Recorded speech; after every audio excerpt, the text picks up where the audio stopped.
Dear MOR! Hi everyone! I'm Jamie Rubio. Iba't ibang roles ang ginagampanan natin sa MOR. Mga youngsters, mga tita, nanay roles, and lola roles. I have recorded Cristel. Super grabe yung challenge na ginawa ng writer namin. Kasi parang opposite ng character ko in real life. Alam mo, paano ba na-inlove sa'yo itong best friend ko? Ang pasmado talaga ng bibig mo eh. And also si Lola Isay. Merong big surprise yung storya na yun. Basta yung pera, saka nyo na alalahanin. Ang mahalaga ngayon eh, gumaling si Jessie.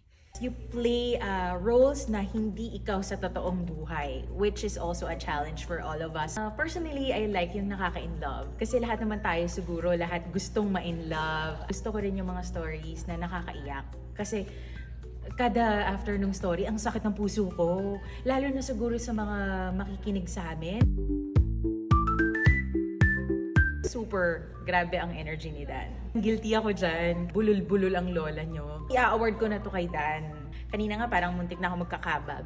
Bukod sa akin na yung mga drama na binibigay sa akin, I think si Cindy. Kasi ibang klaseng humikbi yan. At saka yung talagang buwelo niya pag umiiyak, yung ramdam mo na may sipon na yung character. Ibigay na natin sa lahat ng boys yan. Kasi timbre pa lang ng boses nila. Hello kamarkada! So inaasahan po namin na patuloy kayong makikinig of course sa Dear MOR. Huwag niyo pong kalilimutan na i-follow at i-like ang ating mga social media pages, especially po sa YouTube at Spotify.